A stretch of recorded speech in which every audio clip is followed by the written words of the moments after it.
Tenemos un Dios que sabemos que oye a nuestro clamor, oye a nuestras oraciones, pero también es un Dios que habla. Imagínense ustedes lo que sería estar toda una vida, desde el día que le conocimos hasta el día que el Señor nos lleva a su presencia, hablando con Él, pidiéndole cosas, abriéndole nuestro corazón, pidiéndole por nuestro trabajo, por nuestros hijos, por nuestra familia, en fin, por lo que sea, y que el Señor nunca en todos los días, en todos los años sirviéndole, todos los años de haberle conocido, que nunca nos dijera ni media palabra. Imagínense lo que sería estar casado con un hombre o con una mujer, que tú le cuentas tus problemas, tus necesidades, cómo te ha ido el día, si has peleado con el jefe de la empresa, si has tenido un problema con el niño, si el niño se cayó, si sacó buenas notas, si aprobó, si estás enfermo o enferma, y que tu cónyuge en todos los años de tu matrimonio, 10, 15, 20, 30 o lo que sea, nunca te dijera absolutamente nada, ni bueno ni malo. Sería una situación tremendamente triste, ¿sí o no? ¿Sí o no? Si quieren, pruébenlo. Estén en los próximos años sin hablarse el uno al otro para que veáis. ¿Sabes que había hace siglos una forma de matar a una persona en las tribus? Matarlo lentamente, torturarlo. Y era practicar lo que se llamaba el ostracismo. Era no hablarle, no dirigirle la palabra, no saludarlo, ni siquiera mirarlo a la cara. Terminaban muriendo de pena y arrojándose por barrancos, quitándose la vida, al ver que nadie, aunque estuviera rodeado de personas, nadie te dirigía la palabra. Damos gracias al Señor de que nuestro Dios no es así. Nuestro Dios no es sordo, pero nuestro Dios tampoco es mudo. Él habla.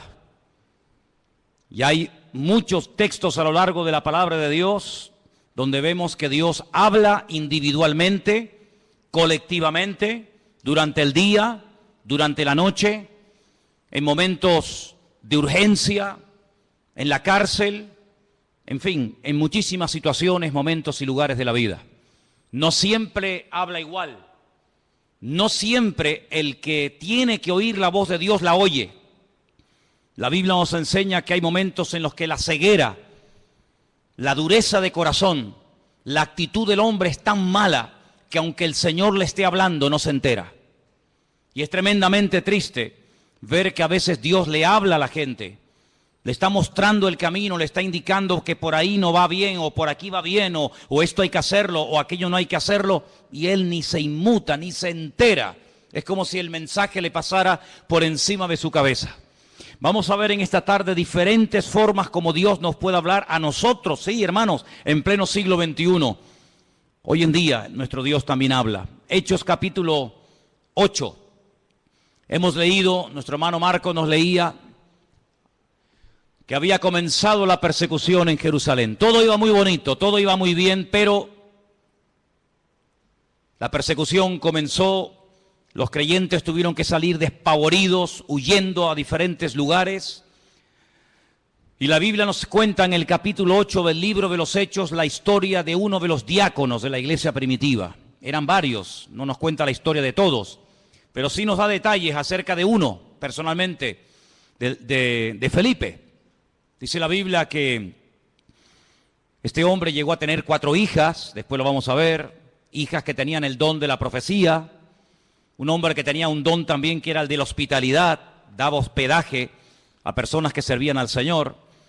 Pero este fue una de las personas que salió huyendo y se fue en dirección a Samaria, donde no había llegado el Evangelio. Recuerden que estaban todos en Jerusalén desde el día de Pentecostés, o mejor dicho, desde el día de la Ascensión.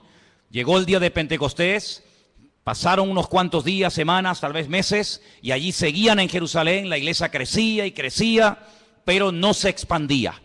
Crecía solamente en un lugar, y la voluntad del Señor era que fueran por todo el mundo, por todas las naciones de la tierra, por los 5 continentes predicando el Evangelio, pero ellos no iban a ir. Estaban muy cómodos, muy bendecidos, estaban muy a gusto en Jerusalén, a pesar de que a veces había prohibiciones por parte de las autoridades religiosas, sobre todo, de que no predicaran el Evangelio, pero ellos allí estaban muy cómodos. Miles y miles de personas cada día venían a las reuniones, milagros, señales, prodigios, pero de ir a Samaria, olvídate. De salir de Israel, olvídate. El Señor tiene que permitir una persecución, y en esa persecución dice que Felipe se va a Samaria, allí predica, las multitudes reciben el evangelio. Recuerden que el Señor Jesucristo había estado en Samaria, allí le había hablado a la mujer samaritana, ¿os acordáis? Dice la Biblia que los samaritanos le pidieron que se quedara allí con ellos, es decir, que era gente muy receptiva. Pero los discípulos no tenían ninguna intención de llevar el evangelio a Samaria, por muchos motivos. Pero estando en Samaria, en el versículo 26, capítulo 8 de Hechos, dice que un ángel le habló a Felipe. Fijaros el sistema que el Señor utiliza para hablarle a Felipe estando en Samaria. Un ángel. El Nuevo Testamento está lleno de ángeles que van y vienen llevando mensajes a personas. Y dice que un ángel le habló a Felipe y le da una orden concreta, muy clara de entender, y es la siguiente: levántate, ve hacia el sur. Él estaba en el centro del país, Samaria está en el centro. Dice, no, tienes que ir hacia el sur, por el camino que desciende de Jerusalén a Gaza, la famosa franja de Gaza. Allí es un camino que todavía hasta el día de hoy es un camino desierto, imagínense ustedes hace 2000 años. Entonces él se levantó y fue. Esto es muy fácil leerlo, ¿no? El Señor le habla a través de un ángel, lo deja todo y se marcha. Ya. Parece muy fácil, pero yo veo gente que llevan aquí años oyendo la voz de Dios, de alguna manera, no digo a través de un ángel, pero a través de predicaciones, a través de consejos, o a través de un libro cristiano, como sea, y todavía no han hecho caso. Sin embargo, Felipe no cuestiona, dice, pero ¿cómo me voy a ir yo a Samaria? ¿Y quién se queda al cargo de la obra? Yo he abierto esta obra, yo la estoy pastoreando, yo la estoy atendiendo, la gente es recién convertida, la gente es nueva. Aquí hay un mover de Dios tremendo. ¿Cómo me voy a ir yo de aquí? Y además, ¿a dónde? Me tendré que ir a un sitio mejor, ¿no? No, al desierto. No cuestiona la orden, no pone excusas, no dice yo no puedo, yo estoy demasiado liado ahora mismo, búscate a otro. Sino que dice que se levantó y se fue al desierto, en obediencia. Yo llamo a este hombre Felipe el obediente. Amén, hermanos. Felipe el obediente. No cuestiona, no duda, no pospone la orden, sino que dice, se levantó y se fue. Y sucedió, ahora sigue el resto de la historia diciéndonos, que un etíope, eunuco, funcionario de Candace, la reina de los etíopes, el cual estaba sobre todos sus tesoros y había venido a Jerusalén para adorar, volvía sentado en su carro leyendo al profeta Isaías. Ya había ido a Jerusalén, menudo viaje en carro, desde África, desde Etiopía hasta Jerusalén. Un viaje enorme. No fue en avión, no fue en tren, no fue en coche, fue montado en un carro que por muy cómodo que fuera, pues imagínate. Y ahora volvía. El objetivo por el cual había ido de Etiopía a Jerusalén era para adorar a Dios. Primero, él no iba a poder entrar en cualquier parte del templo. Primero, porque no era judío. Segundo, porque era eunuco. Y por otras muchas cosas más.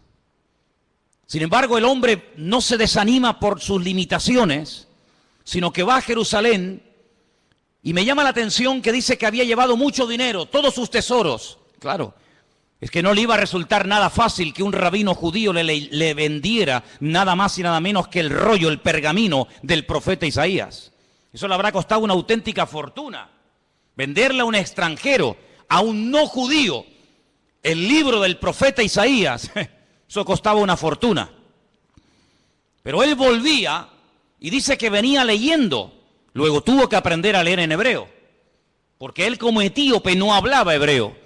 Pero era tanto el interés, era tanto el anhelo que tenía este hombre de buscar a Dios, que tuvo que aprender, alguien le tuvo que enseñar a leer en hebreo y a entender lo que leía.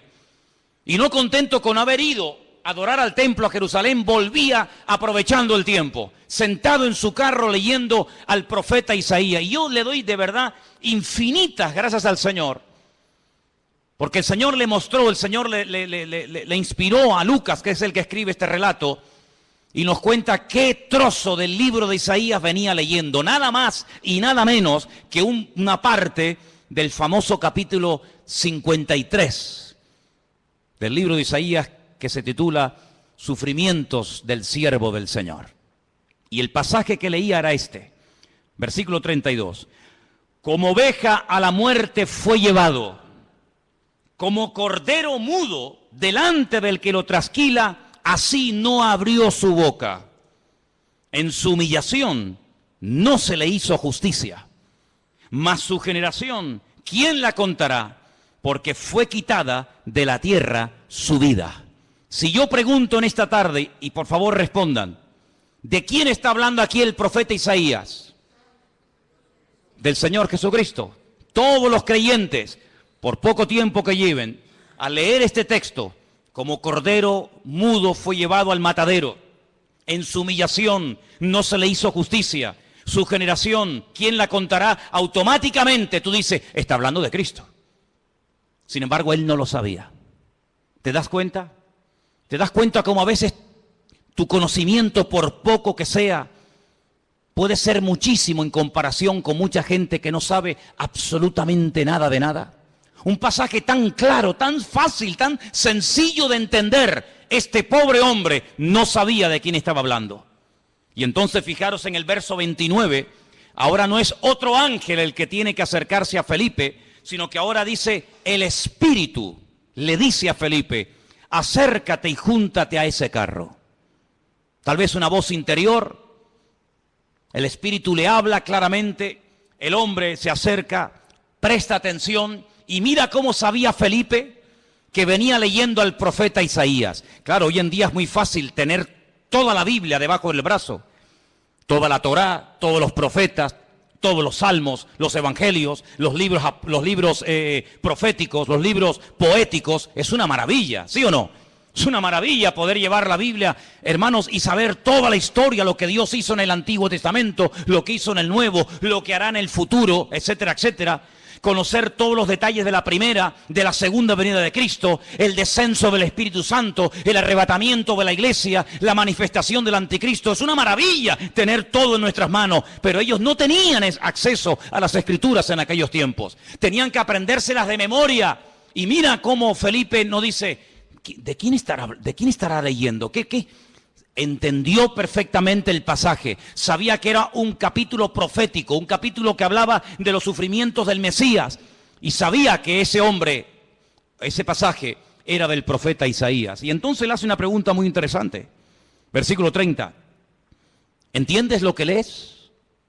¿Entiendes algo de lo que estás leyendo? Y él dice, ¿y cómo podré si alguno no me enseñare? Y le rogó a Felipe que se subiera y se juntara con él. Y seguramente viajaron durante días y días viajando por el desierto, hasta que todos conocemos el resto de la historia, cómo este hombre manda parar el carro, este hombre llega a un oasis donde hay agua, pide ser bautizado, el Señor arrebata a Felipe, aparece en otra parte del país, el etíope eunuco se va por su camino, pero añade la palabra gozoso, y todos conocemos el resto de la historia. Incluso la historia nos dice que este hombre llegó a su país, llegó a Etiopía, predicó el evangelio, y hasta el día de hoy, 2000 años después, hay una comunidad de etíopes coptos que creen en el Señor Jesucristo, que son cristianos, y algunos piensan y consideran que es el testimonio, el fruto del testimonio de aquel etíope que aceptó al Señor en el desierto. Es realmente algo increíble. Ahora, yo lo que quiero destacar sobre todo en este pasaje son las dos formas como el Señor le habla a Felipe. Primero, versículo 26, a través de un ángel. Y la segunda forma en el versículo 29, a través del Espíritu, evidentemente a través del Espíritu Santo. Los ángeles aparecen tanto en el Antiguo como en el Nuevo Testamento. Y dicho sea de paso, por si no lo sabías, la primera persona en la Biblia que tiene un encuentro con un ángel es una mujer. Nada más y nada menos que Agar, una egipcia, la madre de Ismael, la madre de las naciones árabes. ¿Qué te parece? O el padre de las naciones árabes. Y así a lo largo de toda la Biblia encontramos ángeles que hablan a personas en momentos puntuales. Dice la Biblia que algunos a lo largo de la historia dieron hospedaje a ángeles pensando que eran personas. Y no se daban cuenta de que aunque comían y hablaban y respiraban y los podías tocar, Lo que tenían delante de ellos eran auténticos ángeles. Y si no, miren el caso de Abraham, invitando a comer a ángeles, invitando a comer Lot, el sobrino de Abraham, a ángeles en su propia casa. Cómo los ángeles guiaban a los profetas en el Antiguo Testamento, cómo le indicaban por aquí sí, por aquí no. Cómo un ángel le habló a María, cómo un ángel le habló a Daniel, cómo un ángel llegó a una cárcel y abrió la celda y sacó a Pedro de la cárcel. Y toda la Biblia está llena de manifestaciones de ángeles. Y dice la Biblia que son espíritus ministradores que están al servicio de los que han heredado la salvación, es decir, a nosotros. ¿Cuántos dicen amén? Y lo más grandioso de todo esto que dice que el ángel del Señor, el mensajero del Señor, acampa alrededor de los que le temen y los defiende. Bendito sea Dios. Pero también habla el Espíritu. Y hay 7 versículos en el Nuevo Testamento que son iguales, 7 versículos idénticos. El que tiene oídos para oír, oiga lo que el Espíritu dice a la iglesia. Están en las famosas cartas de Juan a las iglesias del Apocalipsis, ¿verdad? Allí al final de la Biblia.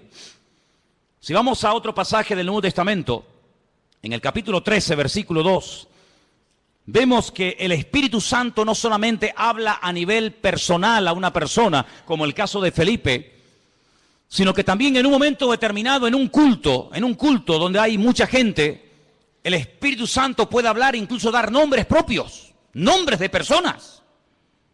Sí, ya sé que esto es muy delicado, no se puede así por la vida, ¿verdad? Inventando cosas, pero el Espíritu, fíjense cómo se mueve aquí en el libro de los Hechos de una forma tremenda. Hechos capítulo 13, verso 1. Dice que había en la iglesia de Antioquía, en esa iglesia había profetas y maestros. Qué bonito, ¿no? Profetas y maestros. Y el nombre de estos profetas o maestros eran, pues uno era Bernabé, otro se llamaba Simón, otro era Lucio, otro era Manaén y otro era Saulo. Dice, ministrando estos al Señor y ayunando, dijo el Espíritu Santo, así claro, directo, contundente, apartadme a Bernabé y a Saulo para la obra a que los he llamado. Entonces, habiendo ayunado y orado, les impusieron las manos y los despidieron. Y ellos entonces, enviados por el Espíritu Santo, descendieron a Seleucía y de allí navegaron a Chipre. Sí, el primer viaje misionero de la historia. Primera pareja, primer grupo de personas, en este caso 2, Bernabé y Pablo, llamados específicamente en un culto público para la obra misionera, fue porque el Espíritu Santo habló a la iglesia. Y necesitamos como nunca antes que el Espíritu Santo hable a nuestras vidas y hable en nuestras congregaciones. ¿Cuántos dicen amén? 2 formas como Dios puede hablarnos y revelarnos su palabra a través de un ángel, pero cuidado. Porque el apóstol Pablo, profundizando más en el tema, dice, si un ángel del cielo se os presenta y os predica otro evangelio, diferente al que habéis recibido, al que habéis oído, tenerlo por anatema, tenerlo por maldito. Porque no hay otro evangelio más que el que yo os he predicado. ¿Cuántos dicen amén? La Biblia nos enseña que en el mundo angelical se produjo una vez una auténtica rebelión. Porque Dios no creó a los ángeles como robots, incapaces de rebelarse, sino que vemos que antes de la rebelión, antes de la caída y desobediencia del hombre, ya previamente algunos, no todos, algunos de los ángeles ya se habían rebelado en contra del Señor. Es un misterio si todavía se pueden seguir rebelando o no, lo dejamos ahí en puntos suspensivos. Pero Dios los creó con la capacidad de rebelarse en contra del mismísimo Creador y en algunos casos lo hicieron. Y por otra parte, el Señor Jesucristo dijo que cuando Él se fuera, Él le rogaría al Padre para que enviara a otro Consolador para que estuviera con su pueblo para siempre. Dice, y Él tomará de lo mío y os lo hará saber. Él os recordará todo lo que yo os he dicho. Él os enseñará lo que ha de venir. Por lo tanto, la iglesia tiene que afinar los oídos para oír la voz del Espíritu Santo hablando a su corazón. ¿Cuántos dicen amén? Pero hay otras formas como Dios puede revelarnos su voluntad. Capítulo 9 de Hechos, un poquito más adelante. Capítulo 9 nos relata la conversión de Pablo. Es el único personaje que en 3 ocasiones diferentes en el mismo libro nos cuenta su testimonio. Capítulo 9, capítulo 22 y capítulo 26. Interesantísimo, ¿eh? Qué conversión tan espectacular tuvo que ser la de este hombre. Qué impacto tan grande produjo la conversión de Saulo, que no se cuenta una vez ni dos, sino tres. 3 ocasiones contando su testimonio en 3 lugares y circunstancias diferentes. En el capítulo 9, cuando el apóstol Pablo está recién, por así decirlo, impactado por el Señor, el versículo 10 dice: había entonces en Damasco un discípulo llamado Ananías, a quien el Señor le dijo en visión. Otra forma, el Señor le dijo en visión. No es algo que se inventó. No es algo que él dice, me parece que no. El Señor le habló claramente a través de una visión y le menciona por nombre. Le dice Ananías. Luego la visión no es para Juan, no es para Pedro, no es para Tomás, es para ti, para Ananías. Y él dice: heme aquí, Señor. Y el Señor le dijo: levántate y ve a la calle que se llama Derecha. Busca en casa de Judas a uno llamado Saulo de Tarso, porque él está allí orando. Sí, las instrucciones que le da el Señor son tremendas. No hay género de duda. No puede ir a cualquier parte. Es a la calle llamada Derecha, a una casa cuyo dueño se llama Judas. Y tiene que orar por un hombre que se llama Saulo, que además ha nacido en una región, en una colonia romana que se llama Tarso, y que está allí orando. Madre mía, como para equivocarte, hijo. Ha visto en visión a un varón llamado Ananías, que entra y le pone la mano encima para que recobre la vista. Ya Pablo sabía que el que iba a orar por él, el que le iba a ministrar, se llamaba Ananías. Es interesante esto, ¿eh? Podríamos hablar mucho acerca de cómo incluso el que va a recibir oración ya sabe quién va a ir a orar, a imponerle las manos para que recobre la vista. Así que fue una visión lo que el Señor le permite tener a Ananías. Que el Señor sabía que estaba allí, que en cualquier momento podía utilizarlo como instrumento para ir a orar por una persona que a priori Ananías dice: pero Señor, es un peligro, yo me juego la vida si voy a orar por este hombre. Porque dice Ananías, verso 13, Señor, hemos oído de muchos acerca de este hombre. ¿Cuántos males ha hecho a tus santos en Jerusalén? Este hombre es peligroso, este hombre no se anda con chiquitas. Y aún aquí tiene autoridad de los principales sacerdotes para aprender a todos los que invocan tu nombre. Y el Señor le da instrucciones y lo calma, ¿verdad? Y le dice: tranquilo, porque vas a orar por un hombre que va a ser un instrumento tremendo en mis manos. Este hombre va a llevar mi nombre en presencia de los gentiles y de reyes y de los hijos de Israel. Fíjate qué triple ministerio. Porque yo le mostraré cuánto le es necesario padecer por mi nombre. Medida por medida, como dice el refrán. Él ha hecho padecer a mis santos, yo le haré padecer a él.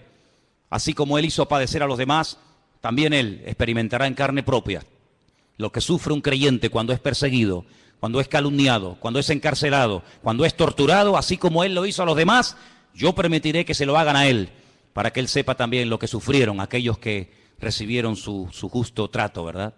Así que ya vamos por 3 formas diferentes. Vimos en el verso 26 un ángel, en el verso 29 el Espíritu Santo hablándole a Felipe. Ahora en el capítulo 9 vemos al Señor hablándole a través de una visión a un discípulo llamado Ananías en la ciudad de Antioquía. Si vamos, por ejemplo, al capítulo 17 del libro de los Hechos, versículo 10, fijaros qué interesante esta porción. Hechos capítulo 17, versos 10 y 11. Inmediatamente los hermanos enviaron de noche a Pablo y a Silas hasta Berea. Ellos, habiendo llegado, entraron en la sinagoga de los judíos. Y estos eran más nobles que los que estaban en Tesalónica, pues recibieron la palabra con toda solicitud, escudriñando cada día las Escrituras para ver si estas cosas eran así. Así que creyeron muchos de ellos y mujeres griegas de distinción, dice aquí, y no pocos hombres. La forma más tradicional, la forma más normal, como en el día de hoy a nosotros nos puede y nos debe de hablar el Señor, es a través de las Escrituras, a través de la palabra escrita del Señor. En ella vamos a encontrar las respuestas a todas nuestras preguntas. En ella vamos a encontrar ejemplos. En ella vamos a encontrar personajes que se encontraron en situaciones muy parecidas o similares a las tuyas. ¿Qué hacer en momentos de calumnia, de soledad, de enfermedad, de incomprensión? ¿Qué hacer cuando quiero agradar a Dios? y me cuesta deshacerme de ciertas y determinadas ligaduras o obligaciones, entre comillas, que me impiden servir al Señor. En la Biblia vas a encontrar la respuesta a eso y a mucho más de lo que tú te puedes imaginar. Y por eso queda reflejado, queda plasmado en el libro de los Hechos que los hermanos de Berea eran personas, dice la Biblia, nobles. Porque dice que cada día escudriñaban después del mensaje si lo que Pablo les acababa de enseñar era realmente así o no era así. Eso es como si ahora al terminar el culto, yo cojo y me voy a casa y ustedes se reúnen aparte en este salón o por varios grupos y comienzan a debatir, comienzan a hablar entre ustedes diciendo, hermanos, pastor, esta tarde nos ha hablado de esto, ¿qué opinas? Pues oye, lo que ha dicho es cierto o no es cierto, o lo dice aquí o lo dice allá. Así hacían los hermanos de Berea. Pero no con un espíritu crítico, no para buscarle el fallo, no para criticar o cuestionar la enseñanza, no, sino para reafirmarse en lo que aparentemente parecía del Señor, pero ellos querían no solamente oír, sino que la palabra avalara, que la palabra, ¿verdad?, apoyara el mensaje, la enseñanza del apóstol Pablo, lo cual me parece excelente. ¿Cuántos dicen amén? Personas que sabrían, bueno, tú tienes algo que decir, venga, sube, compártenos, predícanos, ¿has terminado? Sí, ¿tienes algo más que decir? ¿No? Muy bien, gracias hermano, que Dios te bendiga. Ahora nos quedamos un momento, opinamos, charlamos, escudriñamos las Escrituras para ver si ese argumento que nos presentó tiene base bíblica, para ver si eso que nos dice de que aquel hombre era el Mesías y era el verdadero, a ver si es así, si no es asado. Realmente algo increíble, así deberíamos de ser todos nosotros. El apóstol Pablo le recomendaba a su hijo en la fe, a Timoteo, entre tanto que yo voy, ocúpate en la enseñanza, en la lectura y en la exhortación. Y le dice algo tremendo. La otra noche me desperté con ese texto y hasta sabía dónde estaba ese versículo que está en 2 de Timoteo 3:16. Toda la Escritura es inspirada por Dios. ¿Cuántos conocen ese versículo? ¿Lo buscamos? 2 de Timoteo 3:16. Vamos a leerlo juntos, por favor. Versículo que deberían ustedes de aprenderse de memoria. Muy útil en estos tiempos. Dice así, 2 de Timoteo 3:16. Vamos a leerlo juntos. Toda la Escritura es inspirada por Dios, útil para enseñar, para redarguir, para corregir, para instruir en justicia, a fin de que el hombre de Dios sea perfecto, enteramente preparado para toda buena obra.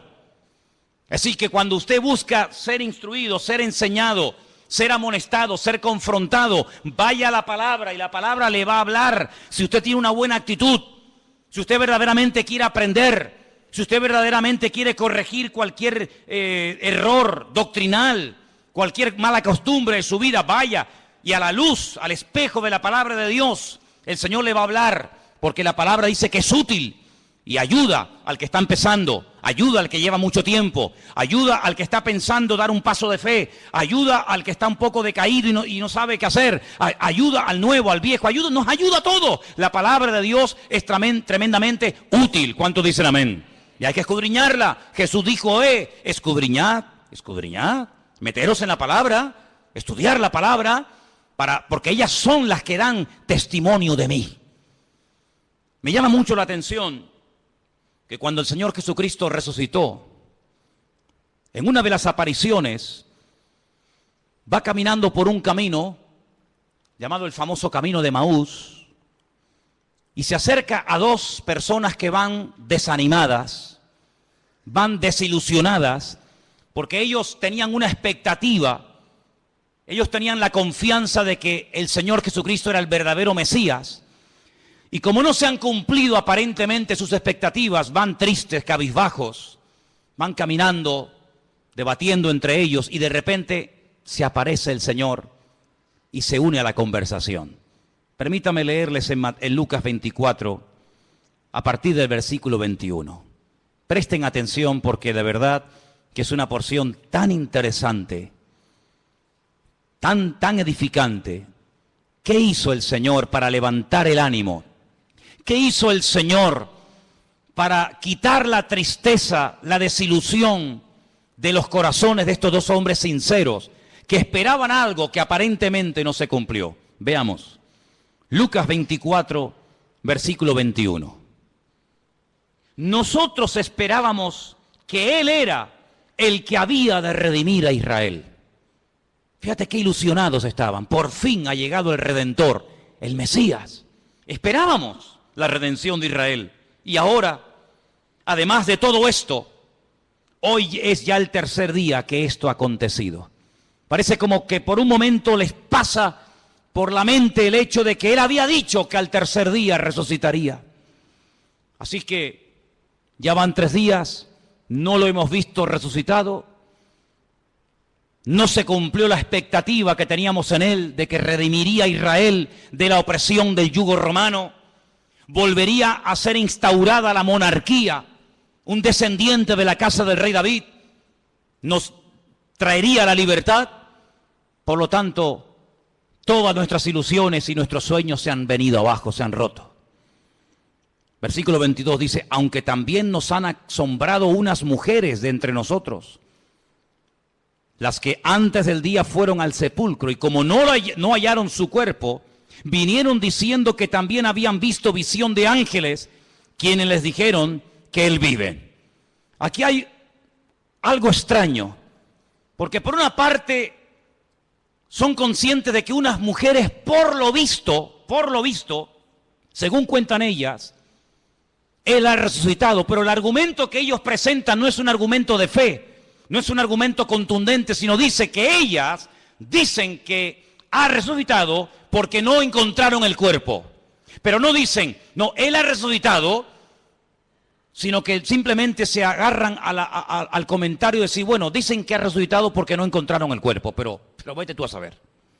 No están muy convencidos de que aquel testimonio era correcto. Además, perdonen las hermanas, en los tiempos de la Biblia, los testimonios de las mujeres no tenían ningún valor.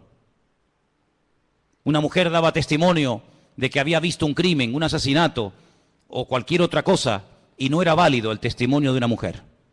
Por lo tanto, unas mujeres de entre nosotros, supuestamente de buen testimonio, de confianza, han venido con este comentario, pero entonces dice que algunos fueron de los nuestros al sepulcro y hallaron así como las mujeres habían dicho, pero a él no le vieron. ¿Pero cómo le van a ver si ha resucitado? Si te quedarías más tranquilo saber que algunos de los nuestros fueron al sepulcro y lo vieron allí, entonces ¿qué testimonio hay en eso? Algunos de los nuestros fueron a comprobar si verdaderamente había resucitado y cuando llegaron allí no lo vieron. Pues ¿te parece poco testimonio? Es que ese es el gran testimonio. Es cuando hemos ido a Jerusalén y nos metemos dentro del sepulcro y algunos hermanos, no siempre, pero algunos me preguntan, dicen, hoy una pregunta ahí, ¿y qué hemos venido a ver aquí? Digo, aquí, nada. Aquí hemos venido a ver una cueva vacía, una tumba vacía. Este es el gran testimonio. Si viniéramos aquí y viéramos que está ocupada, te aseguro que yo no hubiera venido aquí tantas veces. Pero lo grandioso de nosotros es que vamos a Jerusalén y vemos una tumba que está totalmente vacía y se puede visitar. ¿Cuántos dicen amén? Si estuviera ocupada, pues menuda ruina. Vana sería nuestra fe, dice la Biblia. Ahora escucha bien esto. Esto es tremendo. Entonces él les dijo, ahora habla el Señor, hasta ahora han hablado ellos, ahora va a hablar el Señor y les dice, oh insensatos y tardos de corazón para creer todo lo que los profetas han dicho. Tardos de corazón, ¿por qué os cuesta tanto creer? Eso significa tardos de corazón. ¿Por qué tardáis tanto en creer? Una pregunta, ¿hay alguno entre nosotros que sea tardo de corazón? ¿Alguien que le cueste creer? Has oído el testimonio de fulanito, has visto la vida cambiada de no sé quién, has oído el milagro de tal, has escuchado al pastor predicar, has escuchado el otro día a otro chico predicando, has ido a una iglesia por aquí, has ido a una iglesia por allá. Bueno, todavía no estás convencido. Eso se llama ser tardo de corazón. No tenemos que ser tardos de corazón, tenemos que estar abiertos a creer lo que hay que creer y a rechazar lo que no hay que creer, hermano. ¿Cuántos dicen amén? Hay gente que lee el periódico y todo lo que leen se lo creen. Tienen una fe impresionante en el periódico. O ven un programa de televisión y se creen todo lo que los que han estado en esa tertulia acaban de decir. Pero después cuando leen la Biblia, la dudan y la cuestionan. O sea, en el periódico no hay que tener fe. Donde hay que tener fe es en la palabra de Dios. ¿Cuántos dicen amén? No, es que el periodista el otro día dijo que no sé qué. Pero bueno, ¿el periodista quién es? ¿Es algún profeta? Me dice, tardos de corazón. ¿No era necesario que el Cristo padeciese estas cosas y que entrara en su gloria? ¿Es que acaso ha ocurrido algo por casualidad? ¿Es que se le ha ido de las manos el control al Eterno? ¿No era necesario que ocurriera todo esto? Su muerte, su crucifixión, su rechazo, su resurrección. ¿Era necesario todo esto? Todo ha salido perfecto. Todo ha salido perfecto. Es que Pilato podía haberle librado de la muerte, pero gloria a Dios que no lo libró, aunque suene fuerte, ¿sí o no? Gloria a Dios que no dijo, pues no, yo aquí mando, yo soy el gobernador, y os vais todos para casa. Yo a este hombre lo encuentro inocente y lo perdono. Venga, Jesús, vete para casa. Menuda ruina. Yo doy gloria a Dios que Pilato, a pesar de que sabía que era un hombre justo e inocente, lo mandó a crucificar. ¿Tú no? Yo me alegro muchísimo de que nada ni nadie pudo librar de la muerte al Señor. Nada ni nadie. Yo lo doy gracias al Señor de que aguantó la tentación de no bajarse de la cruz cuando le decían, si eres el Hijo de Dios, bájate y demuéstralo. Él podía haber dicho, pues mira, te lo voy a demostrar, hombre. Ya me tenéis hasta las narices. Pero yo doy gracias al Señor de que no se bajó. Yo doy gracias al Señor que se murió y que murió como tenía que morir. Y también doy gracias al Señor porque todas las profecías que estaban escritas acerca de Él se cumplieron perfectamente. Y por eso Él les dice, todo esto era necesario. Y comenzando desde Moisés, desde la Torá, el Pentateuco, siguiendo por todos los profetas, Isaías, Jeremías, Habacuc, Sofonías, Abdías, Malaquías, etcétera, etcétera, etcétera, les declaraba en todas las escrituras lo que de él decían. Aquí menciona a Moisés, la Torá, menciona a los profetas y menciona las escrituras. Y con esas tres palabras en hebreo forman la palabra Tanaj. Así se llama el Antiguo Testamento en hebreo, Tanaj, que es la unión de la Torá, de los Neviín y de los Ketubín, de los profetas, de los escritos y de la ley de Moisés, la Torá. Y les abrió los ojos y les mostró cómo a través de las escrituras tenían que creer que lo que había ocurrido no era producto de la casualidad. Y por eso, amados, nosotros tenemos hoy en día una herramienta tremenda. Podemos estar seguros de que Jesús no fue un impostor. Podemos estar plenamente convencidos de que el Nuevo Testamento no es una historia inventada, de que Jesús no es un mito, un personaje histórico, pero que a la hora de la verdad no existió. Nosotros podemos tener la completa seguridad de que la palabra que tenemos en nuestra mano no ha sido ni tergiversada, no se la ha quitado, no se la ha añadido, es una palabra perfecta. Y el cielo y la tierra podrán pasar, pero su palabra permanecerá por toda la eternidad.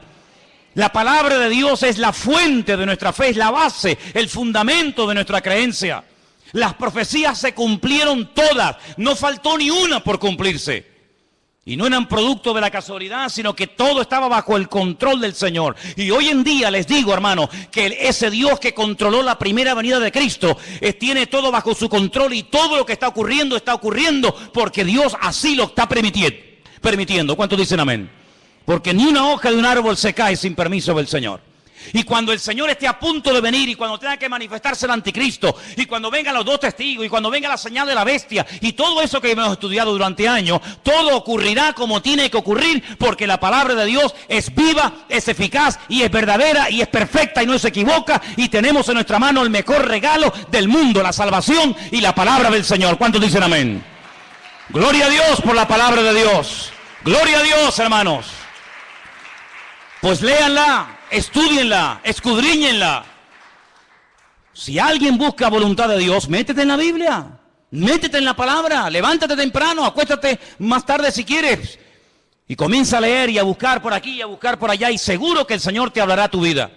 Porque el Señor siempre habla a través de su palabra. Fíjate qué poder tan grande tiene la palabra de Dios, que hasta Cristo la usó para atacar al diablo cuando era tentado en el desierto de Judea. Podía haber usado cualquier otro argumento, ¿sí o no? Pero sin embargo, ¿qué hizo? Usar la palabra. Escrito está. Escrito está. Escrito está. Y con esas palabras desmanteló las tentaciones del diablo y pudo tener un ministerio eficaz, un ministerio victorioso, porque la palabra de Dios le da efectividad a nuestra vida. Bendito sea Dios. Así que hemos visto cómo los ángeles pueden ser en un momento determinado usados por el Señor para hablarnos. Vemos cómo también el Espíritu Santo puede hablar claramente en la iglesia o a nivel personal. Vemos cómo a través de una visión, a través de la palabra. Capítulo 21 del libro de los Hechos, hay algo muy interesante que aquí se menciona y aparece un personaje poco conocido,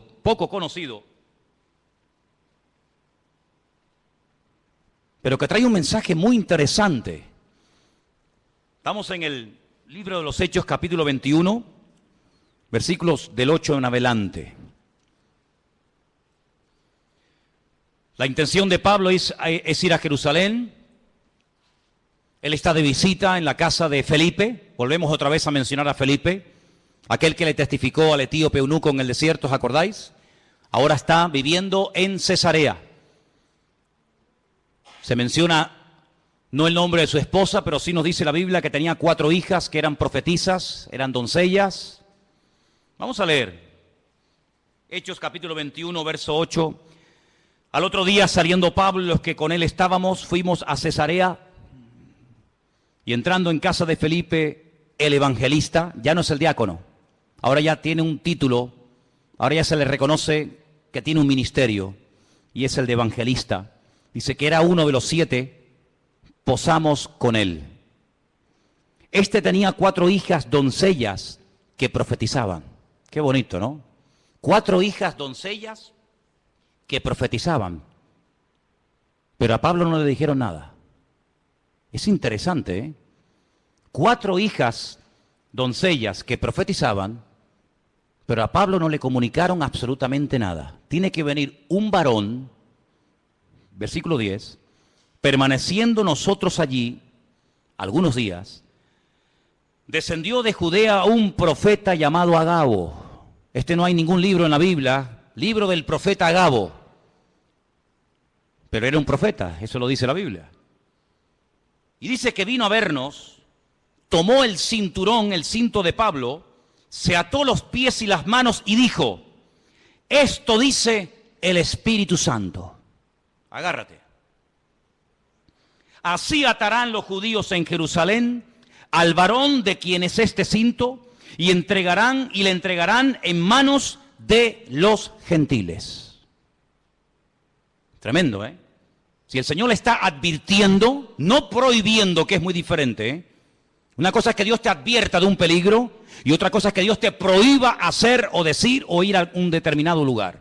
Aquí el Señor no le está prohibiendo a Pablo nada, sino le está advirtiendo: esto es lo que te va a pasar si subes a Jerusalén. Es como cuando David consultaba con el Señor, tomando el efod, dice la Biblia, consultaba palabra del Señor y decía: Señor, por esta gente que yo he dado tanto, esta ciudad que yo liberé, esta ciudad por la que yo di mi vida y mis soldados se jugaron la vida para liberarla, si yo me quedo aquí y vienen a reclamarme mi vida, ¿los habitantes de esta ciudad me entregarán, sí o no? Y le dice el Señor: sí, te entregarán, seguro, no te quepa la menor duda. ¿Qué hace David? Sabiendo que si se queda en la ciudad le van a entregar, David coge y se marcha. Tenía las 2 opciones, era algo futurible, algo que podía ocurrir. Depende de la actitud del que recibiera el mensaje. Si te quedas, te entregan. Si te vas, no pasa nada. En este caso, Agabo, este profeta que viene de Judea, le dice al apóstol Pablo: mira, así como yo me estoy amarrando con tu cinturón, es un mensaje objetivo para que lo entiendas. Así como me están amarrando con tu cinturón, así te van a amarrar a ti como subas a Jerusalén. ¿Qué hace Pablo? Sigamos leyendo. Versículo 12. Al oír esto, le rogamos nosotros y los de aquel lugar que no subiese a Jerusalén. Entonces Pablo respondió, y miren lo que dice: ¿qué hacéis llorando y quebrantándome el corazón? Porque yo estoy dispuesto no solo a ser atado, mas aún a morir en Jerusalén por el nombre del Señor Jesús. Tremendo, ¿eh? Como no le pudimos persuadir, desistimos diciendo: hágase la voluntad del Señor. A veces le decimos a una persona: no hagas esto, no hagas tal, no hagas cual. Pero en resumidas cuentas, lo que tenemos que orar es: Señor, que se haga tu voluntad. en la vida de esta persona. Obligar a una persona a hacer algo que en el fondo no quiere hacer no sirve de nada, porque en cuanto te dé la espalda lo va a hacer. Señor, yo ya le he hablado, Señor, yo ya le he dicho lo que hay, lo que le puede pasar, pero que se haga tu voluntad, porque yo no soy Dios. Haz tú la obra en este hombre o en esta persona. ¿Cuántos dicen amén? Tú sabes lo que te va a pasar. Te van a atar, te van a meter mano, lo vas a pasar mal. Te pedimos, por favor, hermano, que no subas. Yo no sé, y permítame dar una opinión personal, yo no sé si Pablo se equivocó. Yo no sé si Pablo tenía que haber sido más precavido y podía haber dicho, bueno, pues, ¿qué necesidad tengo yo de subir a Jerusalén? Voy a seguir predicando en otros lugares. Yo no sé si Pablo pecó de imprudente. Lo que está bien claro es que Pablo no tenía la prohibición de no subir. Si el Espíritu le hubiera dicho que no subiera, Pablo no hubiera subido, te lo puedo asegurar. Porque Pablo era un obediente a la voz del Señor. Había momentos en los que Pablo quería ir a predicar a un lugar y el Espíritu se lo prohibía y Pablo no insistía. Pablo decía, bueno, pues si no quiere el Señor, no voy, y punto. Había momentos en los que Pablo se dejaba descolgar en un canasto por un muro para salir huyendo, porque él entendía que era el momento de huir, pero hay momentos en los que es el momento de quedarse. Y Pablo entendió que tenía que subir a Jerusalén a pesar de lo que le han advertido que le va a pasar. Luego, aquí hay un mensaje profético personal en la vida de Pablo, que Pablo lo tiene en cuenta, pero por encima de esa palabra profética, por encima de esa palabra de advertencia, diríamos más bien, el apóstol Pablo decide subir y todos conocemos el resto de la historia. La vida de Pablo dio un giro total y absoluto a raíz de esa decisión de subir a Jerusalén. Sabemos todos, en fin, todo lo que se le vino encima. Dios puede hablar también, ¿cómo no?, a través de palabras proféticas, sí, claro que sí. Pero Pablo, por encima de la palabra profética, y este era un profeta verdadero y genuino, por encima de esa palabra, pone el sentir de su corazón y su relación con Dios, y el argumento que presenta es este: no me estéis lloriqueando ni quebrantándome el corazón, porque quiero dejar bien claro que no solamente estoy dispuesto a que me aten y me torturen, sino estoy dispuesto incluso a dar mi vida, si hace falta, por la causa del Evangelio y por mi Señor Jesús. Lo tenía clarísimo en su vida. Así que hemos visto cómo los ángeles, el Espíritu Santo, a través de una visión, el Señor también con voz audible, como no, a través de profecías, pero también hemos visto muchas veces en la palabra de Dios que Dios habla a través de sueños, ¿sí o no? Muchas veces. El caso de José, el caso del otro José, el del Nuevo Testamento, que dice la Biblia que el Señor le habló en un sueño, que tenía que aceptar a su mujer, que no la había engañado, que no le había mentido, ¿verdad? Hay momentos en la Biblia en los que Dios habla a través de sueños. La Biblia dice que una de las señales de los últimos tiempos es que los ancianos tendrán sueños y los jóvenes tendrán visiones. Lo dice el profeta Joel en el capítulo 2. Los jóvenes tendrán visiones y los ancianos soñarán sueños. Y si quieres saber si eres joven o anciano, pues mira a ver qué estás. O estás teniendo visiones o estás teniendo sueños. Y ahí ya sabes por dónde van los tiros, ¿no? Pero dicho sea de paso, lo más importante de todo esto es siempre lo que la palabra de Dios termina como conclusión diciéndonos. Podemos tener sueños, podemos tener visiones, podemos tener un sentir. Alguien nos pudo decir por ahí no sé qué cosa, pero no te olvides que el Señor hoy en día, como habla a su pueblo y a su iglesia, es a través de su santa y bendita palabra. ¿Cuántos dicen amén?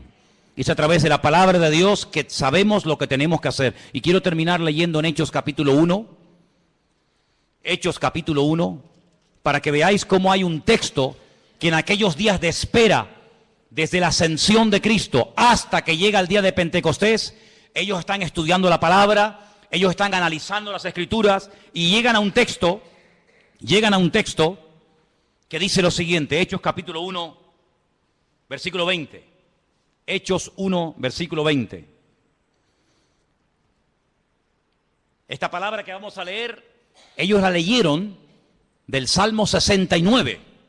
Salmo 69 dice así: está escrito en el libro de los Salmos, sea hecha desierta su habitación y no haya quien more en ella. Tome otro su oficio y tome otro su oficio. Ellos interpretaron por este versículo del Salmo 69, repito, ellos interpretaron que había quedado un vacío cuando Judas, uno de los discípulos, se ahorcó y se quitó la vida. Ellos entendieron que según este salmo había que nombrar a otros. Ahora, cuidado, ellos recurren a la palabra, ellos saben que el Salmo 69 dice que, da a entender indirectamente que Judas se suicidaría.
Que Judas se quitaría de en medio, que otro tendría que ocupar su lugar, pero interpretan mal la palabra. Ellos hacen una votación, ellos dicen, bueno, fulanito o menganito.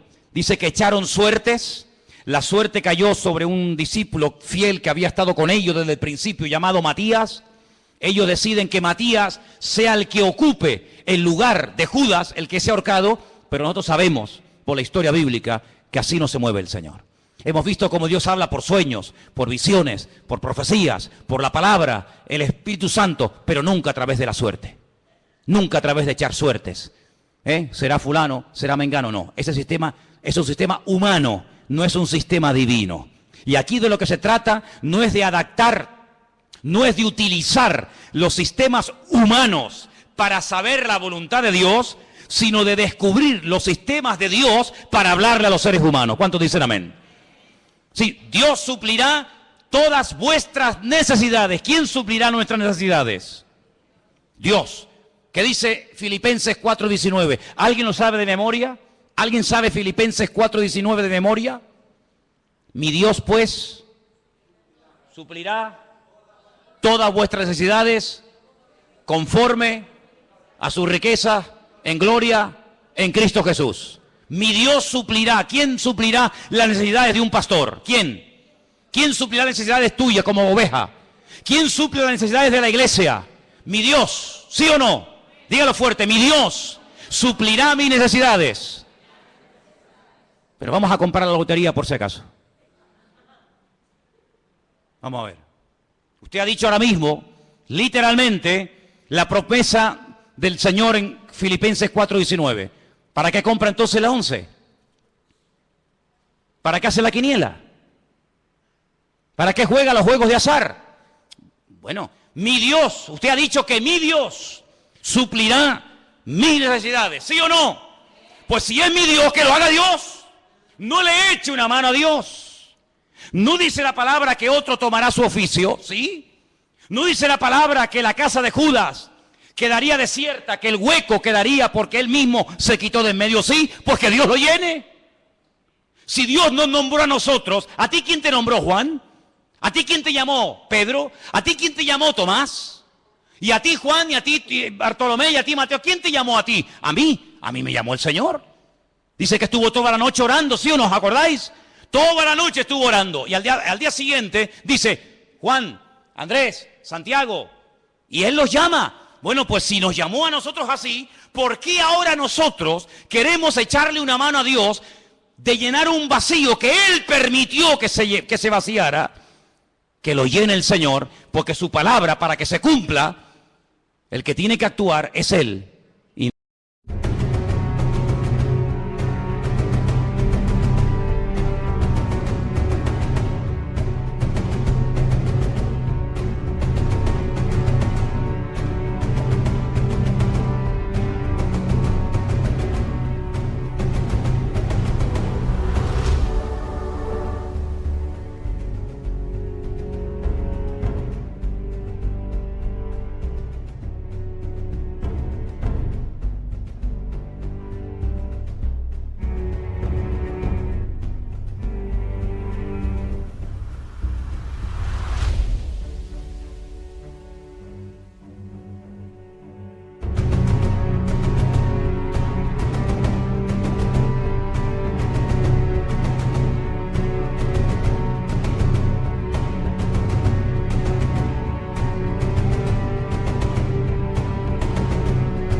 sea, ustedes tienen que madurar y tienen que crecer para daros cuenta de que no puede haber incongruencias con la fe. No se pueden mezclar sistemas divinos con sistemas humanos.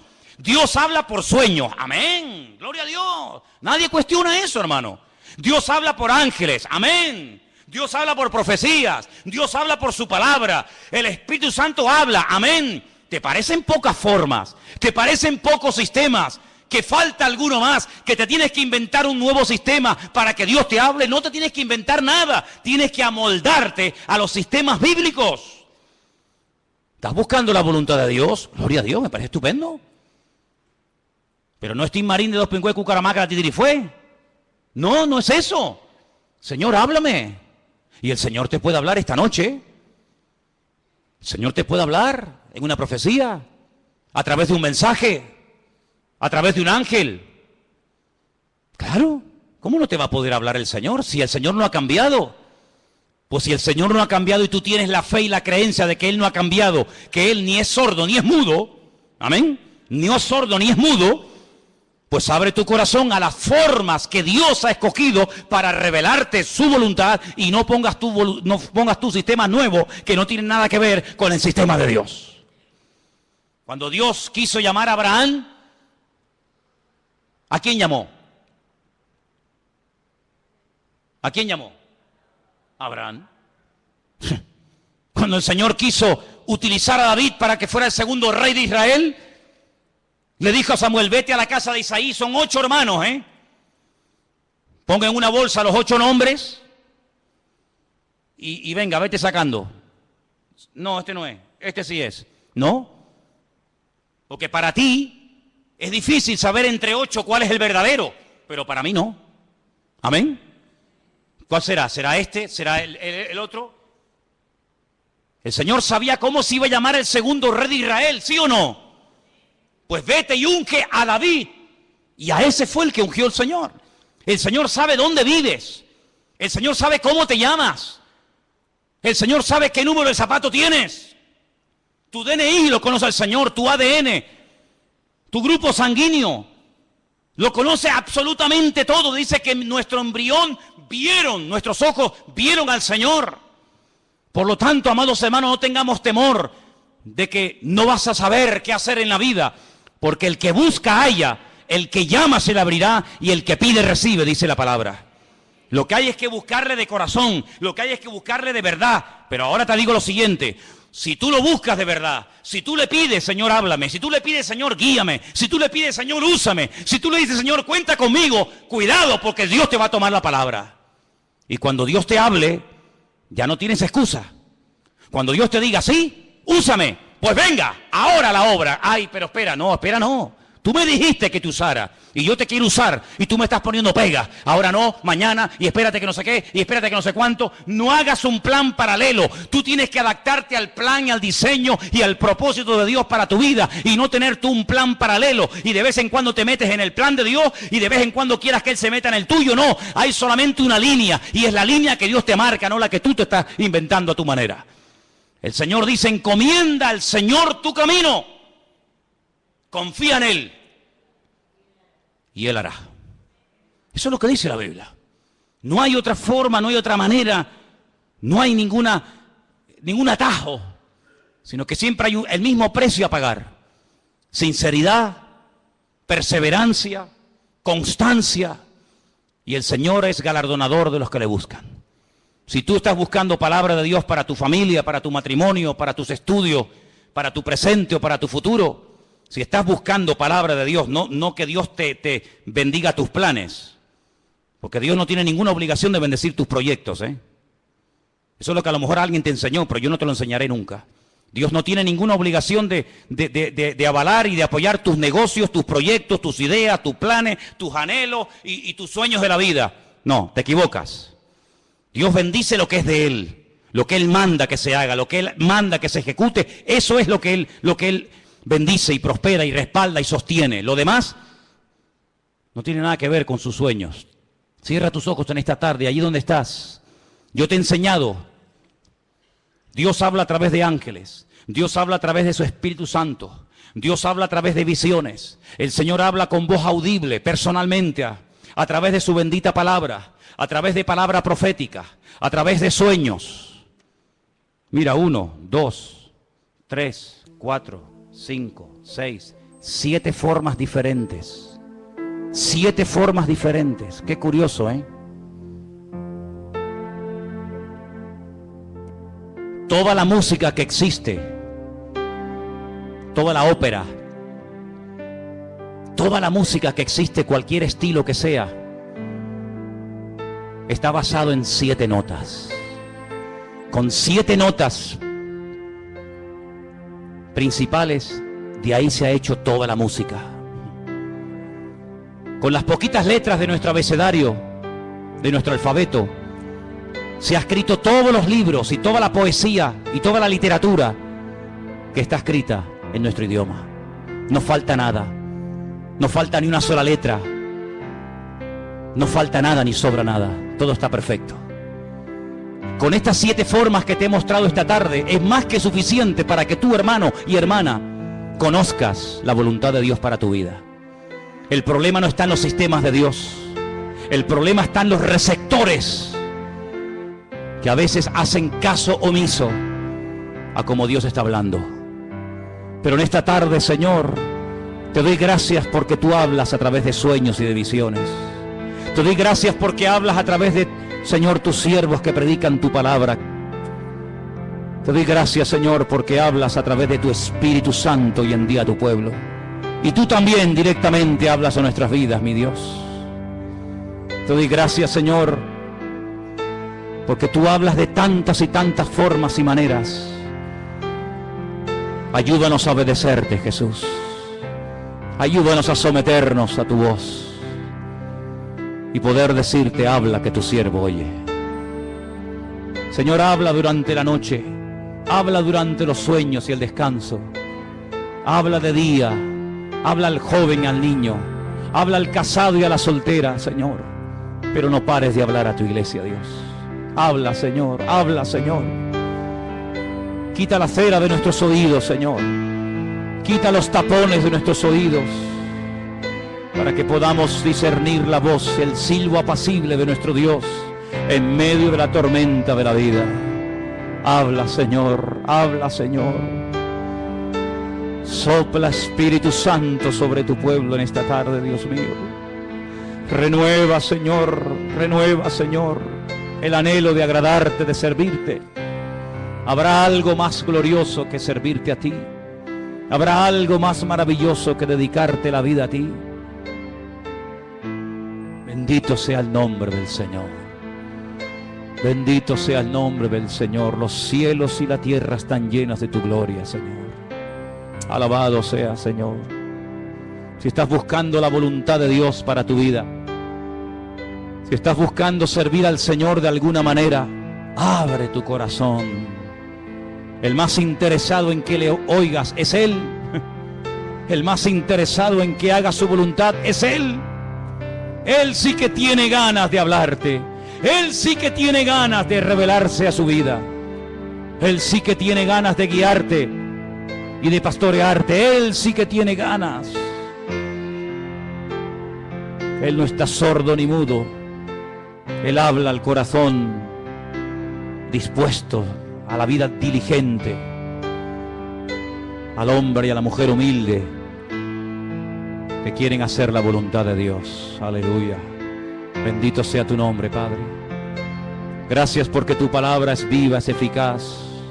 Siempre toca, siempre habla, siempre dirige. Lámpara es a mis pies tu palabra y lumbrera mi camino. Aleluya.